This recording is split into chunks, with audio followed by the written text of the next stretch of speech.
today is entitled The Power of the Tongue. Alam niyo ba na ang ating mga dila ay may kapangyarihan? Sino nakakaalam na ang ating mga dila ay makapangyarihan? Ayan. Bawat isa sa atin ay may taglay na sandata. Ito'y sandata mula pa ng paligisinang at inaasahan ng Diyos na gagamitin natin ito ng tama. Ito'y maliit na parte ng ating katawan, ngunit makapangyarihan. Ito ay ang dila. Okay? So, meron daw two different power of the tongue. So, number one power of the tongue is the biological power. Number two is the power of words. Okay? Take note. Okay, dumako tayo sa biological power of the tongue. Ayan. So, the tongue, called the strongest muscle in the body, is actually a complex organ made of 8 different muscles. Its power lies in its incredible flexibility and endurance. It is the only muscle in the human body that works independently of the skeleton. It is remarkably resistant to fatigue, working almost continuously through talking and eating without needing significant rest. Sana all. Diba? Kapag kagawa pa tayo ng gawa, yung ating kamay napapagod, pero yung ating dila walang kapaguran, kaya pala ganun ka. The best ang mga chismosa. Hindi pala napangangalay ang mga dila. Diba? Ayan o sabi. Diba? Isang ano yan, kaalaman yan para sa mga estudyante. Ngayon ko lang yan nalaman na yan lang pala ang part ng ating katawan na hindi na nangailangan ng pahinga.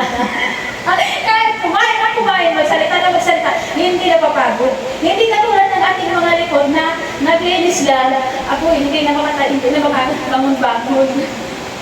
Sana all ano na lang, dila, para hindi ka mapapagod, diba? Yung ating kamay, nalay. Yung ating puso, ano na, durog na. Dahil iniwan o ano, hindi pinahalagahan. O, diba? O, diba? Samantalang hindi na walang papaguran, hindi siya nangangailangan ng pahinga. So, yan daw ang kapangyarihan ng biological power of the tongue. Yung muscle na yan, hindi nangangailangan ng pahinga. So, napakagandang regalo ng Diyos ito bilang parte ng ating katawan. Kung sana'y ganun din ang ating mga kamay at paa, di ba napapagod tayo, bewang at likod, na walang kapaguran kasi sana'y lahat ng trabaho sa bahay natatapos natin, hanggang gabi, magtatrabaho pa kayo, hindi napapagod, hindi pa natatapos, di ba? Pati, lahat ng mga kaldero niya, ng mga nangingitim, kaya natin linisin. Kasi walang kapaguran katulad ng dila, walang kapaguran, hindi napapagod. Ayan, yan ang kapangyarihan ng dila, biological. So, dumako naman tayo sa number 2 na kapangyarihan ng dila. So, the power of words. Ayan, yung kapangyarihan ng dila the power of words. Sabi dito, metaphorically, the tongue is powerful. It is the primary instrument of communication. Words can build a relationship, provide hope, heal emotional wounds, and inspire people to achieve great things. Conversely, a sharp tongue can destroy reputation and friendship and cause deep emotional scars that physical injuries might not. So, yung ating palang dila, yung ating words, ay pwedeng makabuild at pwede rin namang makasira. Kasi sabi dito, pwede siya yan ang pangunahing instrumento natin para sa communication. Ayan, makakapagpagaling ka ng mga emotional na sakit. Sa pamamagitan ng iyong dila, halimbawa, mayroong nawawala ng pag-asa, yung parang mamamatay na sa buhay, pero dahil sa pamamagitan ng iyong dila, na ginamit mo in positive way, nabuhayan ng loob, may isang nabuhay. So, yes? Tapos, pero pwede mo namang gamitin ito sa kasamaan. Kaya pwede siyang makapatay ng tao yung dila natin. Kung kaya natin yung mga maling paraan na paggamit ng dila. Okay, ito may mga maling paraan na paggamit ng dila. Dila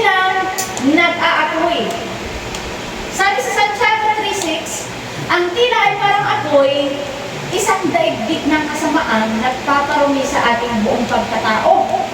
Ang apoy nito ay mula sa impyerno at sinusunog ang lahat sa buhay ng tao. Grabe pala ang dila, ano? Sinusunog daw ang lahat sa buhay ng tao. So sa isang salita mo lang at tumatak sa damdamin ng isang tao, hindi na niya ito makakalimutan. Maaaring ito ang maging cause ng kanyang depresyon or depende sa pagtanggap niya sa iyong mga salita. Kaya dapat iingatan natin ang ating dila. Kasi ang ating dila ay para yung tabak. Ano? Hawa sa ibang taga mo ng tao yung tabak mo. Diba? Kung ibang taga mo ng kung gamitin mo sa pagkagaya ng mga gulay, mga karne, mapapadali ng trabaho mo. Maganda ang magiging benepisyo kasi ginagamit mo sa tama. Pero kung yung dila mo ginagamit mo sa mali, makakapatay ka ng tao. Ano? Para kasi yung tabak. Alam mo yung isang salita mo, hindi mo na yung maibabalik. So kaya dapat nating ingatan ang ating dila. Ano pa yung madalas nating maling paggamit ng dila? Ay sabi nga dito, kung ano ang mukhang bibig ay siyang laman ng dibdib. Diba? Kung ano yung lumalabas sa'yo na sa bunganga mo, yun naman laman ng puso mo kasi. Kasi wala kang ilalabas kung wala kang nasa loob. Oh, kung ano yung nasa loob ng puso mo, yun ang ilalabas ng bunganga mo. So kaya kung marumi ang nasa puso mo, marumi din ang lalabas. Halimbawa, puno ka ng inggit, puno ka ng bitterness, yun talaga ang lalabas. Diba? Kung pansinin niyo yung mga tao, puno na lang siya ng bitterness. Bitter na bitter kasi yung puso niya. Kaya ganun yun. Kaya ang tao, sa pananalita pa lang, mabibigwit mo na kung anong klase siya, kung ano yung spirit na daladala niya. Kasi sa pamamagitan ng kanyang dila. Okay, balik paggamit, isa pang balik paggamit sa dila. Self-forcing. Proverbs 18:21, death and life are in the power of tongue, and those who love it will eat of its fruit. O kapag kaya daw kung anong mga sinasabi mo, kakainin mo lahat ng mga sinasabi mo. Oh. Sabi dito, ayon sa eksperimento, ang katawan daw natin ay halos binubuo ng 70% na tubig. At ayon kay Masaru Emoto, sa kanyang eksperimento, napatunayan niya na ang tubig ay may emosyon. Kapag nagsalita ka ng hates or negative sa tubig, ito'y unti-unting nagiging madumi. Kasi nag-experiment siya, yung isa, yung parehas na tubig na malinis yung isa na tubig, nilagay niya sa isang garapon, yung isa naman nilagay niya naman sa isang garapon. Yung isang garapon na tubig, sinabihan niya ng masasama. Halimbawa, minura niya, sinabihan niya na wala ka ng pag-asa, wala ka ng kwenta, wala kang ano, gano'n mga pinagsasabi niya doon. And then yung isa naman, sinabihan niya ng mga positive words. Sinabi niya na ano ka, isa kang mabuti, love, joy, peace, mga gano'n, mga encouragement. So, after ng ilang nung experiment nila, nakita nila na yung sinabihan ng masasama na tubig, dumumi, parang nagkaroon ng mga bakterya. Naging madumi yung tubig na sinabihan ng mga pangit na salita. Tapos, yung sinabihan naman ng magagandang salita, naging crystallize, lalo luminaw.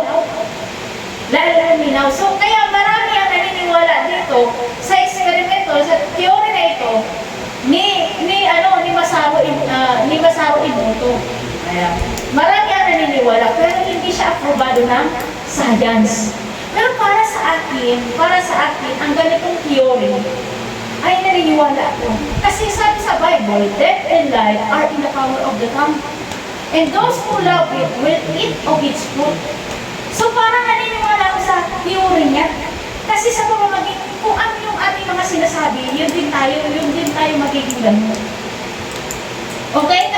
Kasi ang ating katawan ay binubuo ng tubig. So yung tubig na sinabihan nila kanina, di ba? Yung tubig na kaya kung yung anak mo panay sabi na, ikaw wala ka ng pag-asa, ikaw ano ka, ganyan ka, batugang ka, lalo yung magiging batugang. Kaya nga ako kahit minsan naiinis ako, sinasabi ko,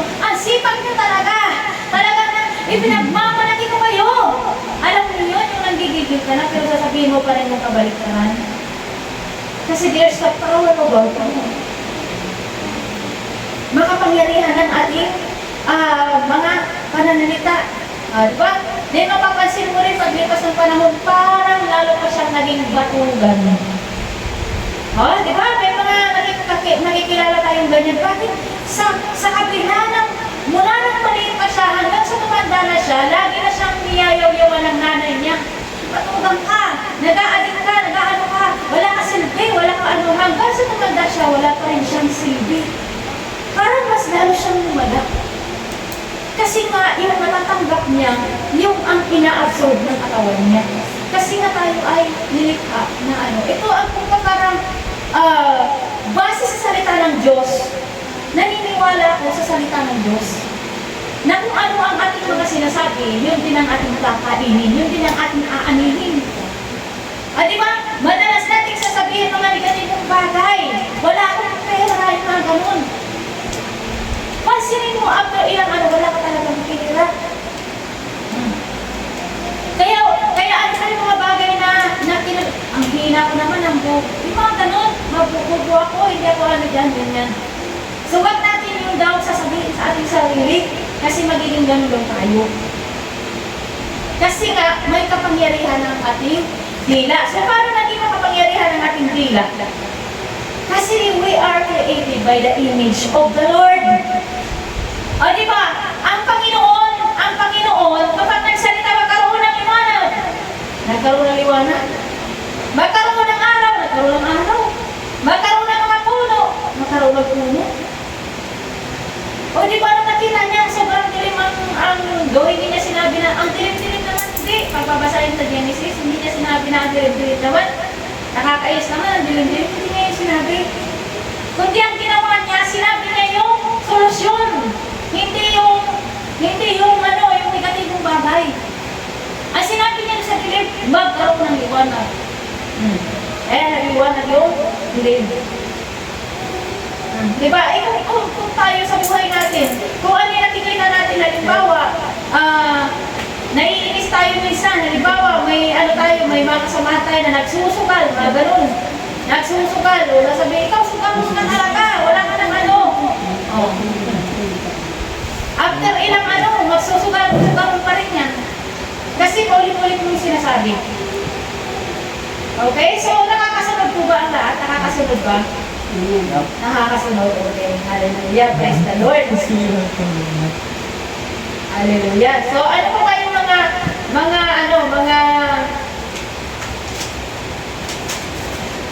ayan. Ang sabi dito, speak life. Ayan. Speak life over yourself. Let the weak say, I am strong. Sabi sa Bible, Joel 3 verse 10. Let the weak say, I am strong. Minsan narinig niya sa kanta, let the weak say, I am strong. Kasi kung may sakit ka, sasabihin mo pa rin na may sakit ka, lalo kang makakasakit. Kasi sumusunod sa kapangyarihan ng dila mo, yung katawan mo. Kaya kung mahina ka, sasabihin mo, lakas mo, Lord. Dahil galing sa iyo yung lakas ko. Maya-maya lang makita mo, tumatakbo ka na ulit, kahit kilay-kilay ka.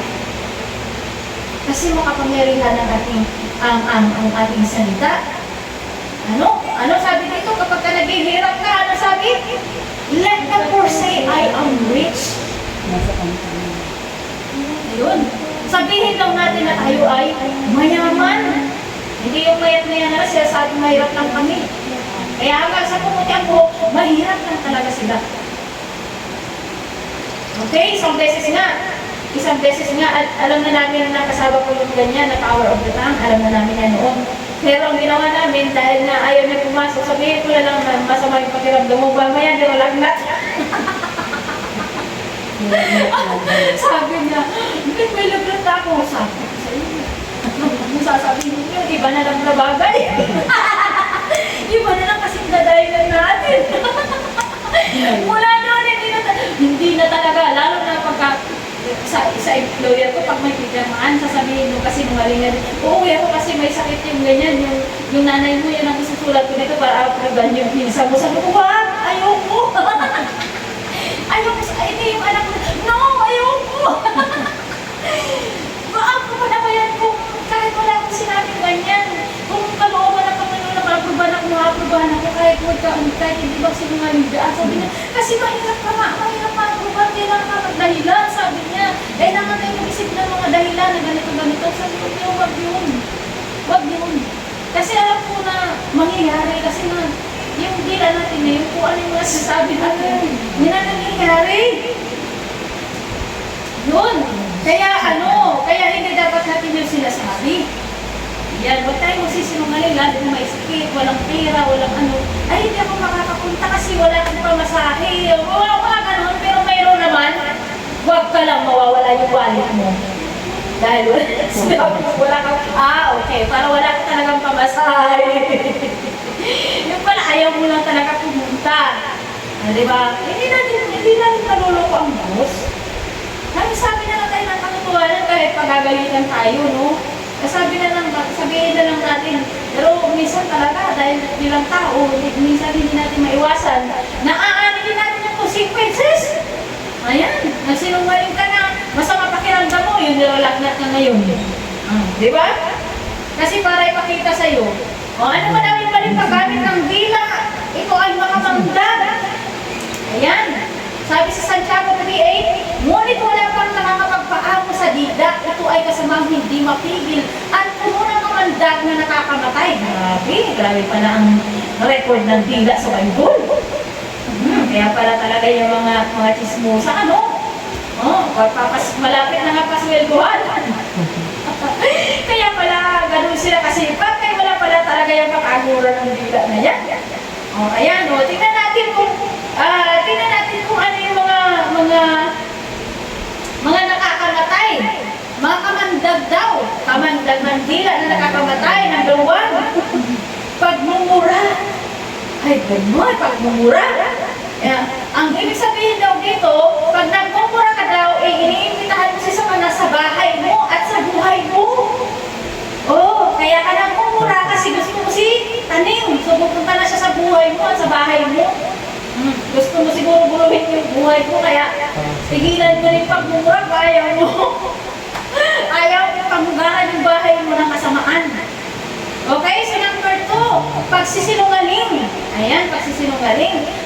Di ba? Ayaw natin paawat sa pag-iimbento ng kasinungalingan dahil doon nasadlak sa mabigat na problema ang buhay mo. Di ba kung sa kakasinungaling mo, kaka-imbento mo ng mga chismis? Ayaw, nabarangay ka. Di ba, makamandag? O kaya din naman sa kaka-imbento mo ng mga chismis, may pamilya na nasira sa halip na buo yung pamilya nila. Kung nanahimik ka na lang sana, di sana nasira ang pamilya ng kapitbahay mo. Diba? Kaya yan, makabandag, nakakamatay. Okay? So number 3, false teacher. Yung mga pastor o mga teacher na tuturo ng kautusan na hindi naman naaayon talaga, na hindi talaga maayos yung puso. Yung iba naman, ang gusto lang nila magkapera. Okay? Tapos yung iba naman, gusto lang talaga mailigaw yung kaluluwa mo mapunta sa impyerno kasi sinasabi nila, si Kristo ay tao lang. Delikado yun. Paano ka na maliligtas kung tao lang si Jesus? Ang dami ngayong naliligaw. Diba? So nakakamatay. Nakakamatay ng spiritual. Kasi false teacher, mali yung tinuturo niya. Na si Kristo daw ay propeta lang. Hindi siya Diyos.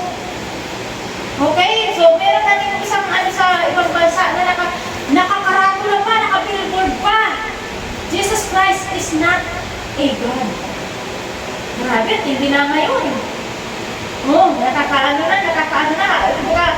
Harapan na yung mga pagmamak sa Panginoon. Yan, para tandaan niya na malapit na siyang dumating. Ano pa yung mga nakakamatay na mga number 4, pagbibirong mahalay. Green jokes. Yan, green jokes. Na nag-iimbita ka ng espiritu ng kahalayan sa bahay mo at sa buhay mo. Kaya magtataka ka na lang bakit nangalumnaan yung kasama mo. Or nag-umpisan mo anak mo. Or nag-asawa ka agad na maaga yung anak mo. Or napaniwala na kabuntis ka nun. Kasi nga, yung mga biro mo ay nagpapalayo yan sa Panginoon. Pero mahilig din ako ganyan doon kasi katatawanan mo. Nakakatawa naman, sustawa naman sila ng tawa. Nung hindi ko pa nakikilala ang Panginoon. Trabaho. Oo, basta tawa naman sila ng tawa. Ay, makabaskusan ba? Pero mali pala yun. Nakakamalas pala. Nakakamatay pa kamandag pala yun at nakakamatay, sabi sa Bible. So kaya nung nabasa ko yun sa Bible, hindi na ako nagbibiro ng may kabaskusan. Kasi ano pala yun, nakakamalas pala yun. O ano pa daw yung susunod na mga bagay na maling kagamit. Ayun na, chismoso at chismosa. Yun. Ayon sa Kawikaan 16:28, ang taong baluktot ang kaisipan ay nag-aasik ng kaguluhan at sinisira naman ng chismis ang magandang samahan. Grabe. Kadalasan yung sanhi ng gulo ay dahil sa isang makatingbila. Yung gano'n daw na tao ay baluktot daw ang pag-iisip nun, nakaasik ng kaguluhan. So ang tunay na Kristiyano, kapag may napapansin siyang mali or hindi kaaya-aya, nagdadasal agad dyan, halimbawa may napansin sa kapitbahay na parang naman kung sumisegue pa kahit may asawa na. Halimbawa may ganon. Tapos yung iba naman, sus, nakadiretso na doon sa kapitbahay niya na isa. May pansin mo si Juan, grabe siya, pagkat may umano siya, sumisegue. Diba? Hindi mo naman alam kung anong ginagawa niya, wala ka naman pruweba. Hindi mo alam, talagang ganyan na naman talaga siya. Diba? Nagano ka na, nag-invento ka na. Dahil nakasira ka na ng buhay ng tao. So, ang isang Kristiyano, ikaw Kristiyano ka, parang napansin mo may mali sa kapatira ko, may mali sa kanya. Ang gagawin mo, ipagdadasal mo yun, hindi ipagchismis mo. Inadasal mo, Lord, parang napapansin ko na nagaganito si Juan. Tinutulog ko siya sa iyo, Panginoon, na tulungan mo siya na mapagtagumpayan niya yung tukso na yun. Kasi tukso yun eh. Tulungan mo siya na wag siyang matukso. Kung sakaling ang gano'n ang ginagawa niya, kung ano man talagang ginagawa niya, i-expose mo na lang, Lord. Diba gano'n? Kaysa naman ikaw yung una na doon na nag-invento ka na ng ikinalat mo na sa buong barangay. So sabi nga, kung wala ka rin lang namang magandang sasabihin, isipin mo na lang yung ibibig mo. Okay? Kung wala ka rin magandang sasabihin, isipin mo. Bubuksan mo lang siya kapag maganda yung sasabihin mo. Okay? So ano pa yung susunod? Hindi mo pagkakatiwalaan. Hindi mo pag-ayon sa Kawikaan 11:13, walang may tatago sa bibig ng madagdal. Ngunit ang tunay na kaibigan, iyong mapagkakatiwalaan. Ayan, di ba? Mayroon pa mga naging kaibigan, mga problema din nila to. Yung mga kaibigan kayo, mayroon kayong sikreto. May sikreto kayo, so syempre sinabi mo sa kanya yung sikreto mo. Kasi dahil kayo, ganyan pa kayo. Nung nagkabati na kayo, ay nung nag-away kayong dalawa, ikinalat na yung sikreto mo. Kasi magkaaway na kayo. Mali yung magkakasala sa Panginoon mo. Dapat igagalang mo yung time na magkasundo pa kayo. Kaya niya yung sinabi sa'yo dahil may pagmamahal doon, may respeto doon, i-treasure mo yun. Kahit na hindi na kayo magkabati ngayon, huwag mo pa rin sasabihin yung sikreto na sinabi sa'yo. Kasi kaya niya yung sinabi sa'yo, no time na yun, mahal ka niya, pinagkakatiwalaan ka niya. So yun ang isipin mo, yun ang i-treasure mo. Hindi yung porque nag-away lang kayo, hindi lang kayo nagkasundo. Paano naman yung nagkabati kayo? Pinagkalat mo na siya.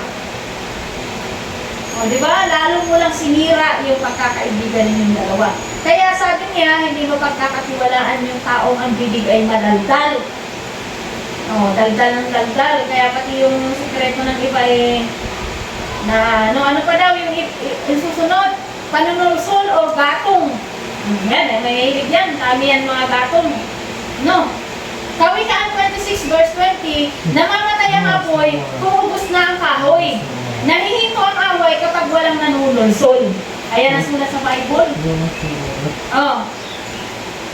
Nanunulsol. So may dalawang nag-aaway, dapat ikaw ang magsisilbing tubig sa dalawang nag-aapoy. Hindi yung ikaw pa yung lalagay ng doon. Si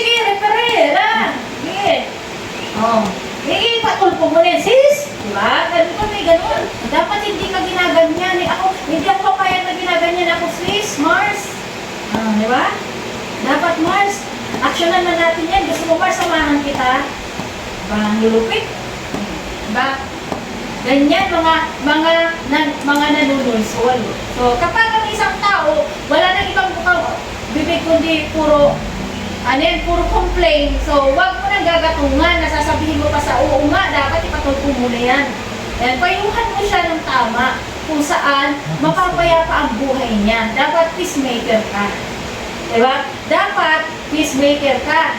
Kung ina-acknowledge mo na anak ka ng Diyos, dapat kapayapaan ang dala mo saan ka man magpunta. So, pansinin mo si Jesus, lagi niya bukang bibig, kapayapaan ang sumayin. Diba?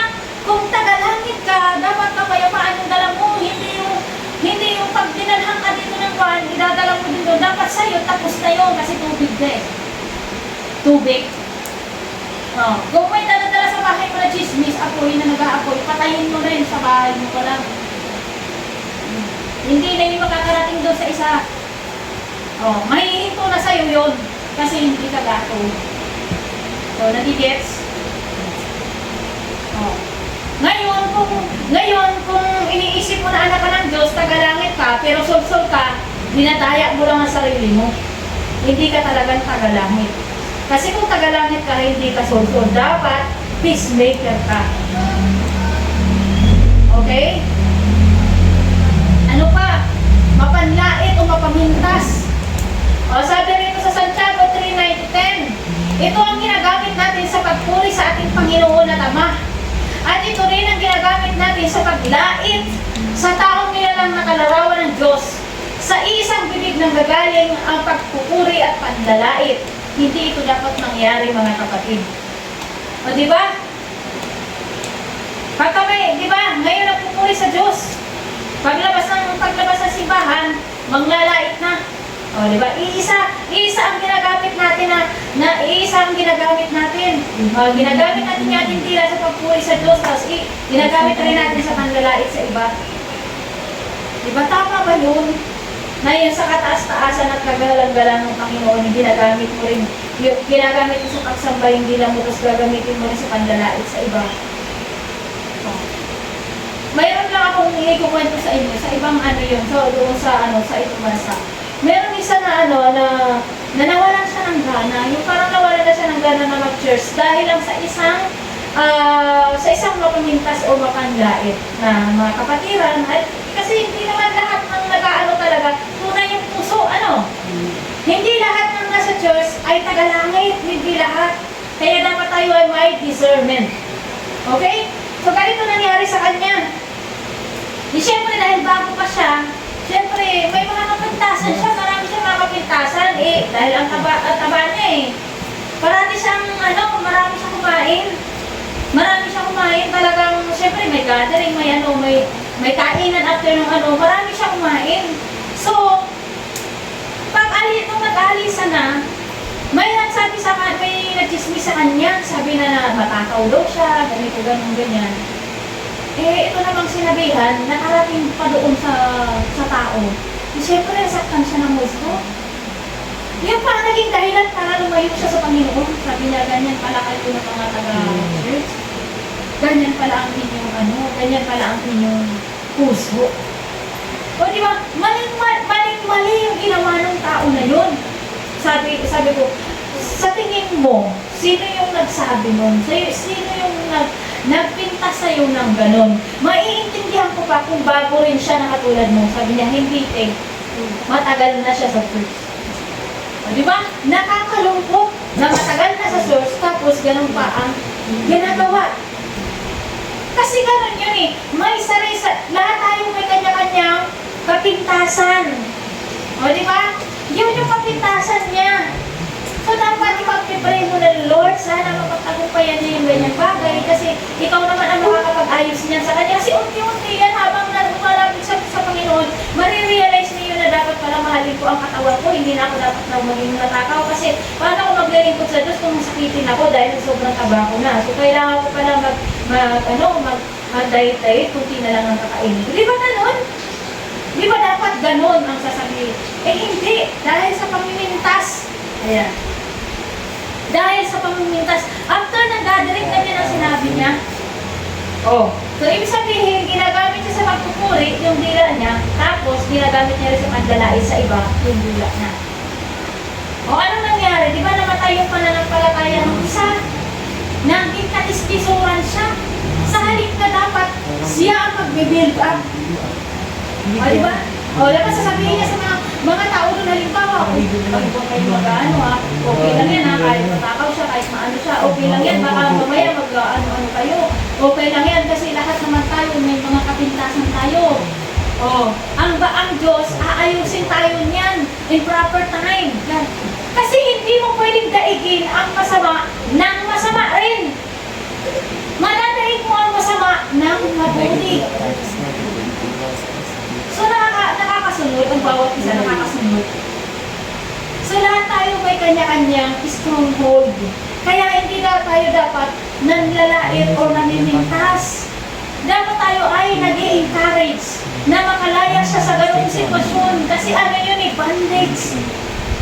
Hindi niya yung nakapansin sa sarili niya, hindi niya yung alam.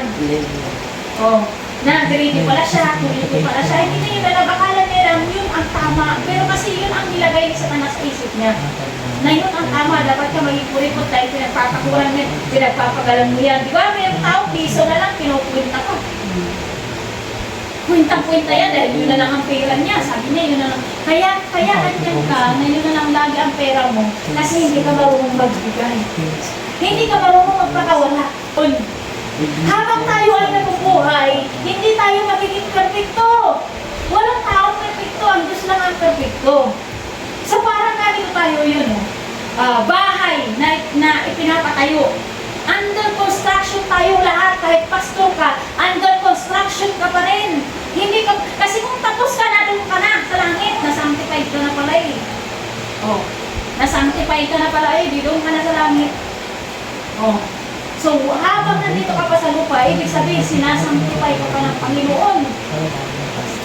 Ako, minsan, tao lang ako, no? Makikita ninyo, may mali rin ako, may mga kapapasin. Huwag kayong tumingin sa ating mali.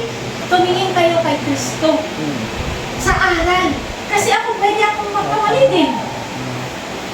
O, di ba? Pwede akong magkamali. Halimbawa, may example lang ko sa inyo. Ito example ko sa inyo. Ito yung baso na may laman ng tubig. Ano? Yung baso na ito, pwedeng ako to or pwedeng kayo. Okay? Itong tubig na to ay si Kristo. Ngayon, kung nakatingin kayo sa tao or sa mga kapatiran nyo or sa akin, pwedeng hindi na kayo magsisimba kasi pangit pala ang value mo. Hindi pala maganda.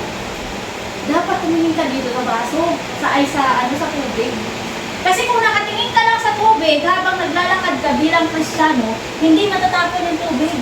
Pero kung nakatingin ka sa mga kapatiran mo, wala na. Pagdating mo doon, upos na yung tubig. Wala nang natira. Mauupos ka. Mauupos yung lahat ng mga nandiyan sa loob mo dahil sa mga pagkakamali ng mga kapwa mo kapatiran, maging ng pastor mo, ng ano mo, kasi tao lang tayong lahat. Kaya nga sabi sa Bible, magpanalangin lang kayo. Oh, kaya nga ang tinuturo ko dito, hindi yung basta simba lang. Ano? Nakatulad sa ibang simbahan, magsimba ka lang, bahala ka na sa buhay mo, mag-dismiss ka mong isang linggo, basta sa linggo nandito ka. No, hindi ganun. Ang gusto kong mangyari dito sa ating grupo is magkaroon ng puro tunay at ganap na mananampalataya ng Panginoon. Na talagang si Kristo ang mabubuhay sa atin sa isa't isa. Ano? Walang kahit na ano pa mang intention. Ang pinang-intention ko lang dito, makawin ng para sa Panginoon. Kasi kung si Satanas na 24/7 siya na nagtatrabaho para makaakay siya ng mga tao papunta sa impyerno. Ako gusto ko, makaakay tayong lahat ng marami. Kaya ako kayo talagang tinuturuan dito ng gusto. So mag-focus kayo sa tubig. Ayan, sa tubig, doon kayo mag-focus. Doon kayo tumingin sa tubig para hindi siya makatapon. So nagigets? Kasi kung ito kasi si Kristo to yung tubig, si Kristo. So mag-focus tayo kay Kristo lang. Huwag tayong tumingin sa mga pagkakamali ng mga kapatiran natin, ng pastor natin. Huwag tayong focus doon kasi maaaring nadidistract tayo. Ay, mali na naman yung ginawa niya. Hindi mo alam, makaratapon na yung ano. Kasi nakatingin ka doon Wala kang ginawa kundi punahin mo yung mali ng iba. Oh, bakit hindi mo pa na lang mag-focus sa Panginoon para maayos ka? Oh. So, ipo-focus natin yung ating sarili sa Panginoon para tayo ay mapanday ng gusto. Hindi yung, bakit siya gumagawa ng ganyan? Ipagdasalan mo. Kasi nangangailangan din siya ng tulong. Oh, hindi na yun alam na battlefield yun. Okay? Yung ating mga kapintasan, yan ay ating mga bandage. Bandage na si Satanas ang nagpapahirap sa atin na hindi natin namamalaya. Sabi rito, anong application natin? Application natin is speak life, season with salt. Oh. Na natin yan, devotion na natin yung salt. Ano ba ibig sabihin ng salt? Yung salt kasi nakakapag-preserve yan sa pagkabulok. Diba? Ang pagbuhok dapat bulok na yan. Pero dahil sa asin, kaya nagtatagal, napapakinabangan. Noong unang panahon, wala pang refrigerator. Ang asin ang ginagamit na refrigerator, ang asin. Oh. Para ma-preserve yung ano. So sa buhay nating Kristiyano, kung ikaw ay Kristiyano, dapat ikaw nakakapag-preserve ka ng mga tao. Halimbawa, itong tao na ito, wala nang pag-asa. Halimbawa na kilala mo si May, wala na siyang pag-asa, naghihirap siya, nag-aaral siya. Pero dahil sa buhay mo, May, pagpipray kita, ganyan-ganyan, ano ba na may pag-asa ka pa, at saka ang dami, ang ganda ng pangarap ng Panginoon sa iyo, ang ganda ng plano niya, ganit ang plano niya, hayaan mo, ganyan-ganyan. Di ba dahil sa buhay mo, hindi siya na pangangamal? Yun yung sabihin na season with salt. Yung pananalita mo, magbibigay ng buhay, mapipreserve yung mabubulok na. Yung tao na mawawala na ng pag-asa, nabubulok na, pero dahil sa encouragement mo sa pananalita mo na season with salt, na-preserve, nagkaroon ulit ng pag-asa. Okay, sabi sa Colossus 4:6, sikapin ninyong laging maging kaya-aya at kapitikinabang ang inyong pananalita sa kanila at matuto kayong sumagot ng tama sa sino mang nagtatanong sa inyo. Okay, paano tayo makakasagot ng tama sa sino mang nagtatanong sa atin? Dapat nakabase sa Biblia ang sagot. Kasi kung sasagot ka, na base lang sa opinion mo, malamang mali ang sa isasagot mo. Halimbawa, sis, nahuli ko yung asawa ko na nangangalong niya. Ano gagawin? Naku sis, ipatol ko muna yan. Kung ako yan, hindi ko rin titigilan. Aabangan ko yan at nasa bunutan ko yan. Di ba? Kasi opinion mo lang yun. Dapat ang buhay mo nakaangkla sa salita ng Diyos para hindi ka makakapandamay, nadamay mo pa yung tao na dapat hamakin mo siya, bigyan mo ng pag-asa, payuhan mo ng tama. Eh hindi, pinayuhan mo pa ng mali. Lalo mo pa tuloy siya nilulugod sa problema. Sa halip na maayos yung pamilya niya, lalo tuloy silang nag-iwalay. Iba dapat naka-repair ka? Dahil si Kristo ni-repair lang tayo, tayong lahat ay papunta na sa susunogin na. Ang basura baga, sinusunog baga yan? Oh, lahat tayo nakapila na sa impyerno, tayo yung mga basura. Gets? Mula nang pumasok ang kasalanan sa tao, tayo yung naging mga basura, pinadayas na tayo ng Panginoon. Kaya nga, nakapila na tayo sa impyerno bawat isa. Pero dahil sa grasyang habag niya, kahit nandun ka na sa basurahan, kinuha ka pa niya at ni-repair ka. Oh. Ano ba yung tawag doon yung sa hapon? Yung kintsugi ba yun? Kintsugi? Oh, sabi yung preaching nung nakaraan, kintsugi. Yung mga vase na kagaya niya na nabasag na. Kinukumpuni yun sa Japan, tapos kinakabit-kabit yun pag nabasag yan. Tapos nilalagyan nila ng gold sa mga gilid, yung parang pantugtong. O, pag nabuo yun, mas maganda pa kaysa sa original na itsura. At mas mahal na. So, ganoon din tayo. Tayo dati, mga nasa basurahan na, pero pinulot lang tayo ng Panginoong Jesucristo.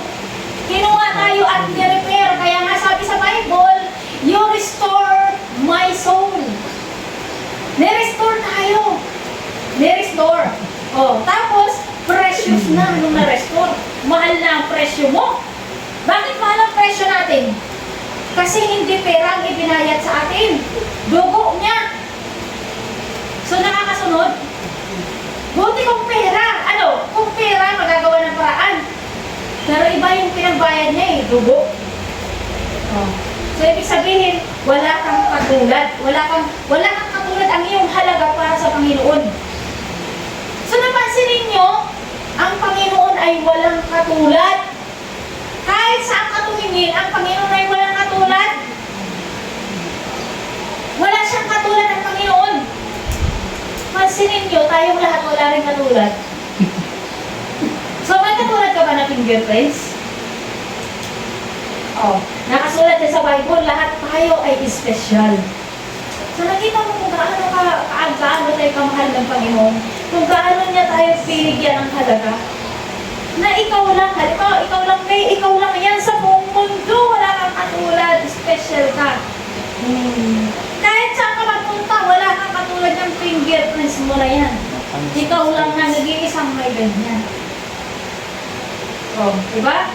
Kasi nilikha tayo ng Panginoon ayon sa kanyang wangis. Ayon sa kanyang, so napamana ba natin yung deeds ng Lord? Yes. Ang Diyos ay wala rin kamatayan. May kamatayan bang tao? Wala. Lahat magpapunction pa rin tayo forever and ever and ever. Magpapalit lang tayo ng address. Dalawa lang address natin pwedeng puntahan. Pag sumunod ka sa Panginoon, naglingkod ka, sa langit ka. Pag hindi ka sumunod sa Panginoon, basic na basic, absent ka sa langit, present ka sa impyerno. So, ganun lang yun. Ganun lang yung kadali. Ay, nagkarainitan na kayo. So, ayun, nakakasunod ba? Na dapat tayo, pag magsasalita tayo, dapat season with salt, speak light. Kung yun, kumbaga parang, wala ka rin lang naman magandang sasabihin. Eh, yung alam mo, hirap ka magsabi ng, uy, alam mo, ganda-ganda mo ngayon. Hindi mo alam, may bala ka palang magpakamatay yung sinabihan mo. Pero dahil sa sinabi mo, nabuhayan na naman, kanya pala ako. Nakapangit ko sa buhay ko kasi bigong na ako sa buhay ko. Pero dahil lang po sa sinabi mo, hindi nagpakamatay yung tao. Naganahan ng buhay. Di ba? Yan ang sinasabi na speak light. Season with salt. Di ba? Yung, hirap na hirap makapag-heart sa mga posts. Grabe, para pang pinibilan kaya ng mahal-mahal. Di ba? Dapat ugaliin natin na yung mag-appreciate tayo. Kasi sabi niya, kapag, di ba, nakita ko, uy, ang ganda-ganda mo, yung isa na masasabi, uy, ano naman pinaganda niya, pangit niya. Kasi ang kagandahan ng isang tao ay nakadepende sa laman ng kanyang puso. Sinasabi nga doon na, beauty is in the eye of the beholder. Halimbawa, sinabi ko, ang ganda-ganda naman hindi. Kasi ang laman ng puso ko ay malinis. Malinis yung lente ng puso ko, kaya nakikita ko yung maganda. Pero yung iba sasabihin mo, ganun, pinaganda niya ng pang. Kasi nga yung puso mo ay madumi, maglinis ka ng puso, makikita mo maganda siya. May isang example nga yung pastor eh. May isang example yung pastor, sabi dito. Mayroon daw isang babae. Parati na lang daw tingin na tingin sa kapitbahay niya. Ang diba naman niya kapitbahay ko? Hindi man na naglilinis. Yung bahay niya inaagaw na. Daming dumi. Ang dumi-dumi. Yung araw-araw na lang nagre-reklamo. Kasi ang dumi-dumi daw ng kapitbahay niya. Hindi daw naglilinis. Tapos isang beses may nagsabi sa sis, baka hindi naman talaga madumi yung bahay niya. Subukan mo kayo linisin yung bintana mo. Kasi diba may salamin. Baka madumi lang yung bintana mo. Kaya nakikita mo na madumi yung Nung nilinis na yung bintana niya, nakita niya, ay, malinis pala. Ayun, puna ka na, puna! Ikaw pala itong madumi. Diba? Linisin mo yung lente ng puso mo para makita mo yung kagandahan ng nilikha ng Panginoon. Ugaliin natin na parati tayo magbigay ng appreciation kahit hindi naman ano-ano ibigay mo kasi nga malay mo yun yung makakapag-encourage sa kanya sa araw na yun. Malay mo depress siya, dami-dami ng utang tapos sa salubukang initian mo siya. Wait, oy, God bless you, ganyan. May bigis pala. Oo nga, may magdadasal ako kay Lord kasi para mabayaran yung utang namin. Di ba? Dahil yung sinabi mo, naalala niya may Diyos. Oh, hindi yung, isus, sa loob mo, abang-sangot pa. Dahil pa yung inutangan ng isang yun.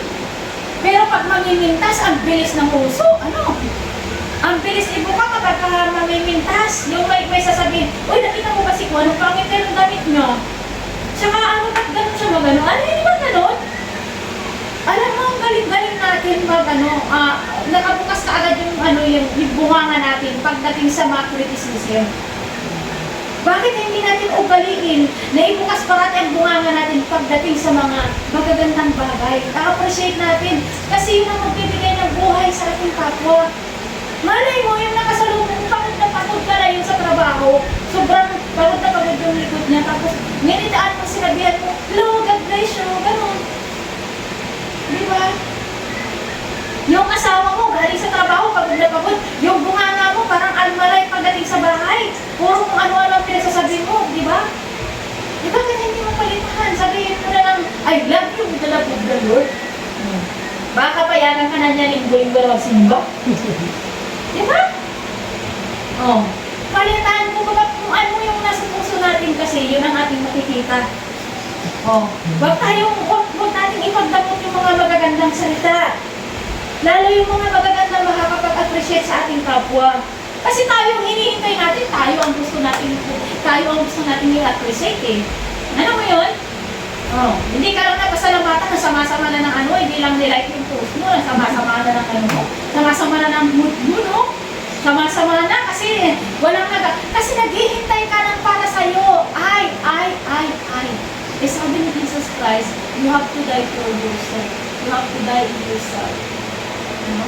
Mas isipin mo, yung damdamin na yung kapwa kaysa damdamin mo, saka na yung damdamin mo. Yan ang tunay na pagmamahal. Inuna yung iba kaysa sa sarili. Kasi tayo, yung sarili natin, humuhugot tayo kay Kristo at hindi sa iba. Madidrain ka kasi kapag umasa ka sa tao. Hindi na naman nila i-post ko. Hindi na naman nila nagustuhan. Di ba, sama-sama na naman ang araw mo. Bakit mo kasi hinahanap yung like sa iba? Bakit mo hinahanap yung appreciation sa iba? Ba't hindi mo hanapin doon na sa kanya talagang nagbibigay siya ng... Diba? Si Lord lang ang makakapagpuno sa akin. Ano naman pwede sila mag-alok? Basta ang alam ko, mahal ako ng Panginoon. Special ako sa kanya. At nakikita ko yun, nararamdaman ko yun. Pinagpapala niya kami. Kahit walang maka-appreciate sa akin na tao ang basta ang mahalaga, yung sasabihin ni Lord kasi siya ang mahalaga sa akin. Diba? Lahat na halos karamihan ng mga tao, hinahanap yung kakulangan sa kapwa. Hindi ka mapupunan yun. Ayun, nag-asawa ka, hinahanap mo yung mga kakulangan, yung mga perfectong sa asawa mo. Yung asawa mo naghahanap din sa'yo eh. Hinahanapan ka rin niya ng mga kakulangan. Kaya nag-riot kayong dalawa. Si Kristo lamang makakapagpuno ng ating mga kulang. Huwag natin hanapin sa iba yung mga tayo na lang ang magbigay sa iba. Hindi bali na marati ka na lang. Alam mo, kapag lagi ka lang nagsasabi na, oy, God bless you. Oy, hindi man nila yung tanggapin babalik sa'yo yun. Yung mga tinatanong mo, babalik sa'yo yun. So, magtataka ka na lang, ang dami mga binibless. Bakit ikaw ang nabibless? Kasi parang bumirang yan, bumabalik sa'yo yan. Yan ang itinatanong mo eh. Ay, hello, God bless you. Tapos hindi ka pinansin. Ay, ayaw niya. Okay, sige, akin na lang. Hayaan mo sila kahit sabihin ka nila parang baliw. Ito ay pagtatanim para makikita nila balang araw nagbunga rin yung mga magagandang pananalita na binitawan mo, itinanim mo. Okay? So, huwag kang mahihiyak. Ay sabihin nilang, sira ulo ka, para ka nasisiraan ka na ng ulo, lagi ka na lang nakangiti, lagi ka na nakangiti, okay lang yan, kasi ang lagi nakangiti, wala yan sakit. Alam mo yung yung sabi niya, laughter is the best medicine. Magpansinin mo yung mga kasiyahin na tao, wala yung bara sa puso. Oo, kung parang gagawin mo yun para sa Panginoon, pero ikaw pa rin ang magbe-benefits. Oh. So kaya palitan na natin yung ating mga simasimangot, palitan na natin yung ating mga, uy, bakit mo naman siya kukurin, bakit mo naman siya i-appreciate? I-appreciate mo kahit hindi ka appreciate. Basta i-appreciate mo lang. Diba? Ayaw mo lang may natutulong tao, may nabibigyan ng encouragement. Oh. Uy, diba may nagtalumpati ro, may nag-ano, uy, pag nakita, uy, ang ganda ng ano mo, ang ganda ng talumpati mo, ano, ganyan, ganito, ganyan. I-improve mo lang yung banda sa ganito, ganyan. O, diba, hindi ba, hindi nga maganda, ang pangit yung banda dito eh. Diba? Diniscourage mo na kaagad yung tao. Oh. Para masabi mo yung katotohanan, daanin mo sa magandang paraan. Alam mo, sasabihin, uy, ano ang ganda ng ano mo, nung talumpati mo, medyo may kulang lang dito sa banda, ano yun, gano'n ang pagsabi ng katotohanan. Oh, ganito ang pag-ano doon, i-ano mo yun, ayusin mo lang yun, then perfect na.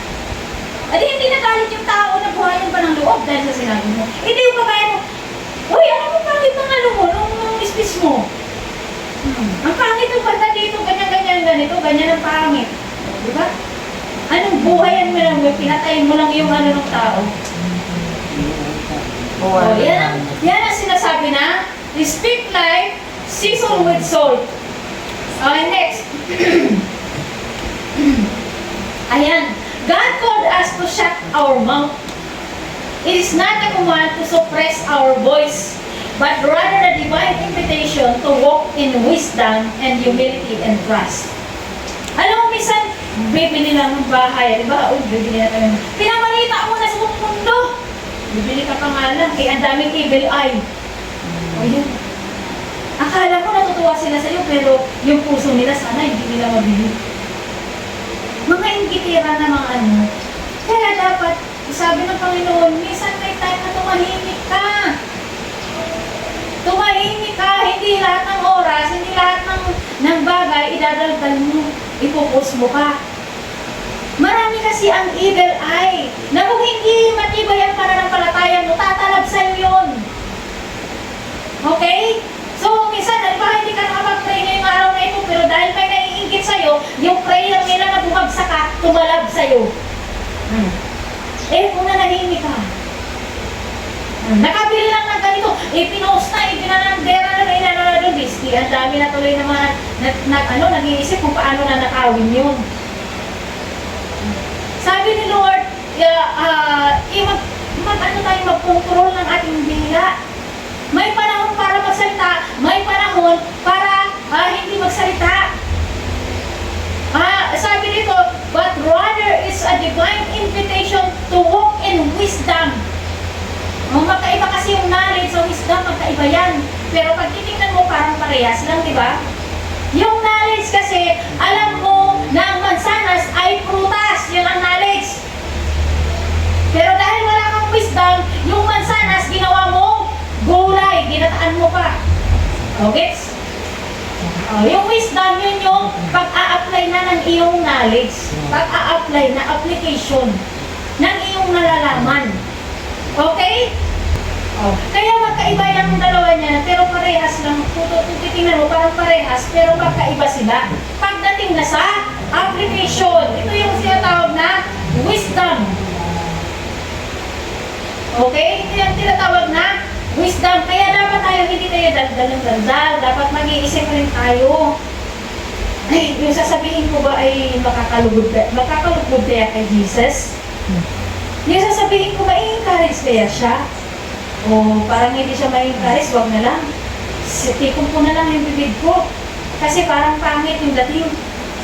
Di ba? Mag-isip-isip. Hindi yung talong ng ay, hindi kasi ganito, ganyan, para bang nagmamarunong ka pa. Kaya nga sabi ni Lord, mas maigi pa yung nakatikinig ka muna. Nakikinig ka muna, hindi kayong sabat ka ng sabat agad-agad, na hindi mo pa nga pinapakinggan kung ano yung pinupunto ng tao. Nakasabat ka na agad, galit ka na agad. Ang tawag is, declare God's love. Yun daw ang mga lalabas sa ating mga bibig dapat. Hindi yung mga pamimintas, mga negatibo na mga bagay. Ayun, conclusion, dito na tayo magtatapos. God gave us a tongue so that we will use our tongue to build, not to break. To bring life, not to kill. To heal, not to hurt. To lift up, not to pull someone down. To bring glory and honor to God. Hallelujah. So yan daw ang purpose ng ating dila.